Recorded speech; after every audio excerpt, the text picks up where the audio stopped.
ನಮಸ್ತೆ ಎಲ್ಲರಿಗೂ ಸೌಮ್ಯ ಸವಿ ಅಡುಗೆಗೆ ಸ್ವಾಗತ. ತುಂಬ ರುಚಿಯಾಗಿ ರಾಗಿ ಮುದ್ದೆ ಅನ್ನಕ್ಕೆ ಒಂದು ಮೇಕೆ ತಲೆ ಸಾಂಬಾರು ತೋರಿಸ್ತಾ ಇದ್ದೀನಿ.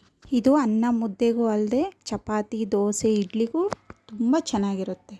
ಈಗ ಮಾಡೋ ವಿಧಾನ ನೋಡೋಣ. 1.5 kg ಮೇಕೆ ತಲೆ ಮಾಂಸ ತೆಗೆದಿಟ್ಕೊಂಡಿದ್ದೀನಿ. ಅದು ಚೆನ್ನಾಗಿ ತೊಳೆದು ಕ್ಲೀನ್ ಮಾಡಿ ಇಟ್ಕೊಂಡಿದ್ದೀನಿ.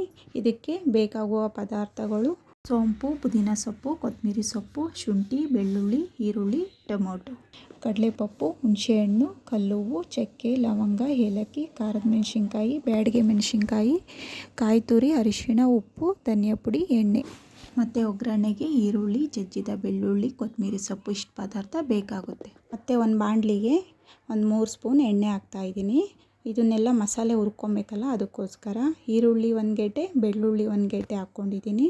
ಬೆಡಗೆಕಾಯಿ 1 3, ಖಾರದ ಮೆಣಸಿನ್ಕಾಯಿ 1 4 ಹಾಕ್ಕೊಂಡಿದ್ದೀನಿ. ಅರ್ಧ ಟೊಮೊಟೊ, ಸ್ವಲ್ಪ ಪುದೀನ ಸೊಪ್ಪು, ಸ್ವಲ್ಪ ಕೊತ್ತಂಬರಿ ಸೊಪ್ಪು.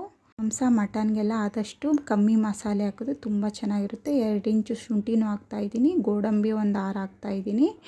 ಮತ್ತು ಕಡಲೆಪಪ್ಪು 1 ಅರ್ಧ ಸ್ಪೂನು, ಗಸಗಸೆ 1 ಅರ್ಧ ಸ್ಪೂನು, ಸೋಂಪು ಅರ್ಧ ಸ್ಪೂನು, ಮತ್ತು ಚಕ್ಕೆ 1, ಲವಂಗ 2, ಏಲಕ್ಕಿ 1, ಕಲ್ಲುವ್ವ, ಹುಣಸೆಹಣ್ಣು 1.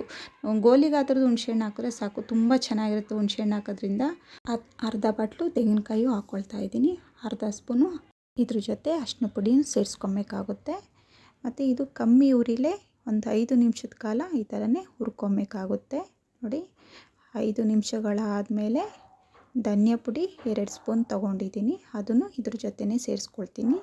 ಈ ಥರ ಮಸಾಲೆ ಹುರಿಯೋದ್ರಿಂದ ತಲೆ ಮಾಂಸದ ಸಾಂಬಾರು ತುಂಬ ಟೇಸ್ಟಿಯಾಗಿ ಬರ್ತೈತೆ. ನೋಡಿ, ಇದೆಲ್ಲ ಹುರಿದಾದ್ಮೇಲೆ ಇದು ತಣ್ಣಗಾಗ್ಬಿಡ್ತೀನಿ. ತಣ್ಣಗಾದಮೇಲೆ ಮಿಕ್ಸಿ ಜಾರಿಗೆ ಅದನ್ನು ಫುಲ್ಲು ಮಸಾಲೆ ಎಲ್ಲ ಹಾಕ್ಕೊಳ್ತೀನಿ. ಈ ಥರ ಹಾಕ್ಕೊಂಡು ನುಣ್ಣಗೆ ಪೇಸ್ಟ್ ಮಾಡಿಕೊಂಡು ಬರಬೇಕಾಗುತ್ತೆ. ನೋಡಿ, ಇಷ್ಟು ನುಣ್ಣಗಾದರೆ ಸಾಕು. ನಂತರ ಕುಕ್ಕರ್ ಇಟ್ಬಿಟ್ಟು ಕುಕ್ಕರ್ಗೆ ಎಣ್ಣೆ ಹಾಕ್ಕೊಳ್ತೀನಿ. ಎಣ್ಣೆ ಬಿಸಿ ಆದಮೇಲೆ ಜಜ್ಜಿದ ಬೆಳ್ಳುಳ್ಳಿ, ಕೊತ್ತಂಬರಿ ಸೊಪ್ಪು ಇದ್ರ ಜೊತೆನೇ ಹಾಕಿ ಒಂದು 2 ನಿಮಿಷದ ಕಾಲ ಹುರ್ಕೊಂಡು, ಈರುಳ್ಳಿ ಸ್ವಲ್ಪ ಸಾಫ್ಟ್ ಆಗಬೇಕು. ಇದು ಹುರ್ಕೊತಾನೆ ಒಂದು ಅರ್ಧ ಸ್ಪೂನು ಅರಿಶಿನ ಪುಡಿನೂ ಇದ್ರ ಜೊತೆನೇ ಸೇರಿಸ್ಕೊಳ್ತೀನಿ. ಈರುಳ್ಳಿ ಮತ್ತು ಅರಿಶಿನ ಪುಡಿ ಇದ್ರ ಜೊತೆನೇ ಹಾಕ್ಕೊಂಡು ಚೆನ್ನಾಗಿ ಹುರ್ಕೊಳ್ಬೇಕಾಗುತ್ತೆ. ಈ ವಿಧಾನದಲ್ಲಿ ಹುರಿದಾದ್ಮೇಲೆ ಈರುಳ್ಳಿನೆಲ್ಲ ಇದ್ರ ಜೊತೆನೇ ಚೆನ್ನಾಗಿ ತೊಳೆದು ಕ್ಲೀನ್ ಮಾಡಿರೋಂತಹ ತಲೆ ಮಾಂಸನೂ ಇದ್ರ ಜೊತೆನೇ ಹಾಕಿ ಒಂದು ಸ್ವಲ್ಪ ಉಪ್ಪು, ರುಚಿಗೆ ತಕ್ಕಷ್ಟು ಉಪ್ಪನ್ನು ಇದಕ್ಕೆ ಹಾಕಿ ಇದ್ರ ಜೊತೆ ಈರುಳ್ಳಿ, ಉಪ್ಪು, ಎಣ್ಣೆ ಜೊತೆನೇ ಚೆನ್ನಾಗಿ ಹುರ್ಕೊಬೇಕಾಗುತ್ತೆ. ಇದು ಹುರಿದಷ್ಟು ಒಳ್ಳೆ ಟೇಸ್ಟ್ ಬರ್ತೈತೆ. ಮುಚ್ಚಳ ಮುಚ್ಚಿ ಒಂದು 5 ನಿಮಿಷದ ಕಾಲ ಬೇಯಿಸ್ಕೊಬೇಕಾಗುತ್ತೆ. 5 ನಿಮಿಷ ಆದಮೇಲೆ ಓಪನ್ ಮಾಡ್ತೀನಿ. ನೋಡಿ, ನಾನು ಕೂಡ ಮಧ್ಯ ಮಧ್ಯ ತಿರುಗಿಸ್ಕೊತಾ ಈ ಥರ ಫ್ರೈ ಮಾಡ್ಕೊತಾ ಇರ್ತೀನಿ. ಎಷ್ಟು ಚೆನ್ನಾಗಿ ಬೆಂದಿದೆ, ನೀರೆಲ್ಲನೂ ಹಿಂಬ್ರ್ಕೊಂಡಿದೆ. ನೋಡಿ, ಇವಾಗ ರುಬ್ಬಿರೋಂತಹ ಮಸಾಲೆನೂ ಇದ್ರ ಜೊತೆನೇ ಸೇರಿಸ್ಕೊಳ್ಳೋಣ. ಈ ಮಸಾಲೆ ಜೊತೆ ಎಲ್ಲ ಮಿಕ್ಸ್ ಆಗಬೇಕು, ಆ ಥರ ಮಿಕ್ಸ್ ಮಾಡ್ಕೊಳ್ಬೇಕಾಗುತ್ತೆ. ಈ ಥರ ಮಸಾಲೆಯಲ್ಲೇ ಒಂದು 5 ನಿಮಿಷದ ಕಾಲ ಮಸಾಲೆಯಲ್ಲೇ ಬೇಯಬೇಕು ಮಾಂಸ, ಆ ಥರ ನಾವು ಹುರ್ಕೊಬೇಕಾಗುತ್ತೆ. ನೋಡಿ, ಇವಾಗ ಮಿಕ್ಸಿ ಜಾರಿಗೂ ನಾನು ಒಂದು ಸ್ವಲ್ಪ ನೀರು ಹಾಕ್ಕೊಂಡು ಅದನ್ನು ಇದಕ್ಕೆ ಸೇರಿಸ್ಕೊಳ್ತೀನಿ. ಈ ಥರ ಸೇರಿಸ್ಕೊಂಡು ಇನ್ನೂ ಸ್ವಲ್ಪ ಹೊತ್ತು ಹುರ್ಕೊಬೇಕಾಗುತ್ತೆ. ಇದನ್ನು ಮಸಾಲೆ ಜೊತೆನೇ ಸ್ವಲ್ಪ ಕುದಿಬೇಕಿದು. ಒಂದು 5 ನಿಮಿಷದ ಕಾಲ ಈ ಥರನೇ ತಿರುಗಿಸ್ಕೊಬೇಕಾಗುತ್ತೆ. ಮತ್ತು ತಲೆ ಮಾಂಸ ಸಾಂಬಾರು ಆದಷ್ಟು ತೆಳ್ಳಗಿರಬೇಕು, ಗಟ್ಟಿ ಇದ್ದರೆ ಚೆನ್ನಾಗಿರಲ್ಲ. ಮತ್ತು ಉಪ್ಪು ಖಾರ ಎಲ್ಲ ಹೀಗೆ ಚೆಕ್ ಮಾಡ್ಕೊಂಬಿಡಬೇಕು. ಉಪ್ಪು ಕಮ್ಮಿ ಆದರೆ ಹೀಗೆ ಹಾಕ್ಕೊಬೋದು. ಕುಕ್ಕರ್ ಕ್ಯಾಪ್ ಹಾಕಿ ಒಂದು 5 ವಿಸಿಲ್ ಬರ್ಸ್ಕೊಬೇಕು. ನಿಮಗೆ ತಲೆ ಮಟನ್ ಯಾವ ಥರ ಇರುತ್ತೋ ನೋಡಿ ಕ್ಯಾಪ್ ಹಾಕಿ ವಿಸಿಲ್ ಬರ್ಸ್ಕೊಬೇಕಾಗುತ್ತೆ. ಒಂದೊಂದು ತಲೆ ಮಾಂಸ ಬಲ್ತಿರುತ್ತೆ, ಒಂದೊಂದು ಎಳೆದಾಗಿರುತ್ತೆ, ನೋಡಿಕೊಂಡು ವಿಸಿಲ್ ಬರ್ಸ್ಕೊಬೇಕಾಗುತ್ತೆ.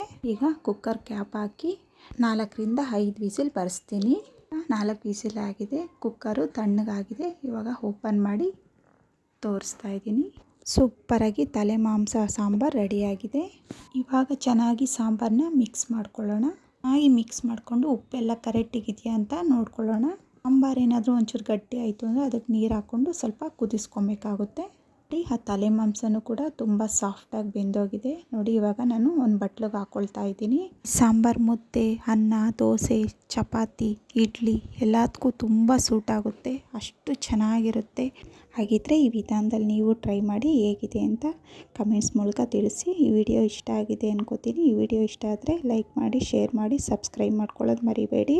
ಅಷ್ಟು ಈಸಿ ರೆಸಿಪಿಯೊಂದಿಗೆ ಸೌಮ್ಯ ಸವಿ ಅಡುಗೆ ಚಾನಲ್ನ ನೋಡ್ತಾ ಇರಿ. ಧನ್ಯವಾದಗಳು.